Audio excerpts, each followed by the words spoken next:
দুর্দান্ত, অসম্ভব সুন্দর একটা গল্প। এখন আমাদের দেশে সেন্সর কিন্তু বিশাল একটা জায়গা। ওই যে একটা কথা আছে না, বুঝলে বুঝপাতা, না বুঝলে তেজপাতা। সুযোগের অভাবে আমি পাপ করি না, সুযোগ পেলে ঠিকই পাপ করতাম। ফারেন ইজ অ্যান অ্যাসেট, ওকে ঠিকঠাক মতো ইউজ করতে হবে আমাদের। তা সেকলের মধ্যে থেকে সাহিত্য চর্চা, এটা আসলে সাহিত্য চর্চা না, ওটা হচ্ছে পরচর্চা, প্রডিউসার চর্চা। দুর্দান্ত, অসম্ভব সুন্দর একটা গল্প। যারা গল্প দেখতে পছন্দ করে, যারা সিনেমাকে ক্লাসিফাইড না করবে, মানে ক্লাসিফাইড বলতে বিভিন্ন ক্লাসে না ফেলবে। কারণ আমরা না একটা সিনেমাকে আগেই বলে ফেলি এটা আর্ট ফিল্ম, এটা কমার্শিয়াল ফিল্ম, এটা অ্যাওয়ার্ডের ফিল্ম, এটা দেখে মজা পাবেন না, এটা দেখলে ভাল লাগবে না, এটা দেখলে ওটা থাকবে না। এই ধরনের ক্লাসিফিকেশন বাদ দিয়ে কোনো কিছু মাথায় না রেখে একটা ফ্রেশ মাইন্ডে যে সিনেমাটা দেখবে তার কাছে সিনেমাটা খুব ভালো লাগবে। এখন আমাদের দেশে সেন্সর কিন্তু বিশাল একটা জায়গা। আমাদের দেশে সব কিছু চাইলেই বলা যায় না, সেন্সরে আটকে দেয়। তো তার ফাঁকেও ডিরেক্টর যতটুকুন সেন্সর থেকে পাশ করায় নিয়ে আসতে পারছে, ততটুকুনে যার বোঝার সে বুঝে নিছে। ওই যে একটা কথা আছে না, বুঝলে বুঝপাতা, না বুঝলে তেজপাতা। আমরা তো বুঝে নিছি যে 1971 পূর্ববর্তী সময়ে হিন্দুদের প্রতি যে একটা জুলুম ছিল, পরবর্তী সময়েও হিন্দুদের প্রতি একটা আক্ষেপ, অবজ্ঞা বা একটা চাপ সুযোগ পাইলে করে। অনেকে আছে না যে সুযোগের অভাবে আমি পাপ করি না, সুযোগ পাইলে ঠিকই পাপ করতাম, বিষয়টা এরকম। তো নিজের ঘাড়ে যখন পড়ে তখন ওই ওই ইস্যুটাকে নিয়েই টান দিয়ে ওকে একটু দমানোর চেষ্টা করে। তো এই জিনিসগুলো আসলে সরকার কিছু করতে পারবে না। এটা মানবিকভাবে আমাদেরকেই এই সমস্ত ফিল্ম দেখেই মনস্তাত্ত্বিক জায়গা থেকে আমাদের এইগুলো একটু সংশোধন করা দরকার। অসম্ভব সুন্দর, অসম্ভব মেধাবী একজন অভিনেত্রী। ওর সঙ্গে আমার অনেকগুলো নাটকে কাজ হয়েছে, অনেকগুলো নাটকে আমার কোয়ার্টিস্ট।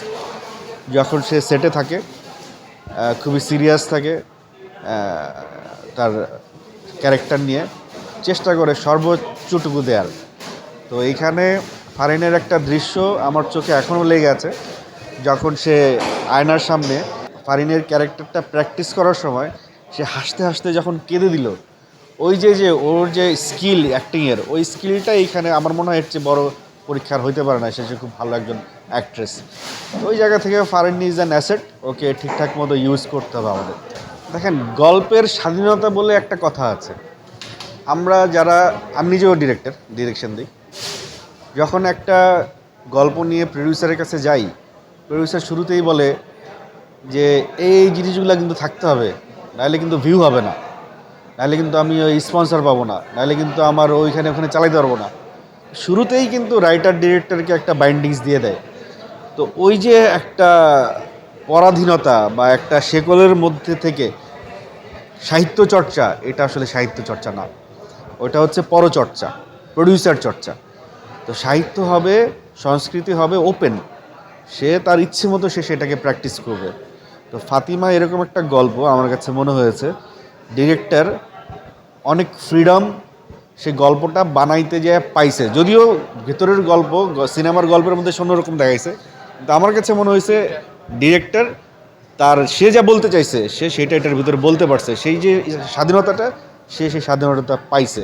তো ওই জায়গা থেকে এই ধরনের গল্প এই সময়ে আসাটা খুব জরুরি ছিল, এবং এই ধরনের গল্প সামনে আরও আসবে। আপনারা যদি একটু খেয়াল করেন, কলকাতায় দেবের ছবি, জিতের ছবি খুব অ্যাকশন ছবি, মারমার কাটকাট ছবি, কিন্তু সেই সমস্ত ছবিগুলা দর্শক পাচ্ছে না।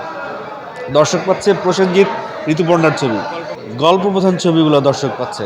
তো সেই জায়গা থেকে আমাদের দেশে আমাদের দেশেও তো রিসেন্টলি দেয়ালের দেশ খুব প্রশংসা পেল। তারপরে আমি যদি বলি এর আগের বার প্রহেলিকা খুব প্রশংসা পেল। এই ধরনের গল্প শুধুমাত্র যে ডিরেক্টর বলার স্বাধীনতা পাবে সেটুকু যথেষ্ট না।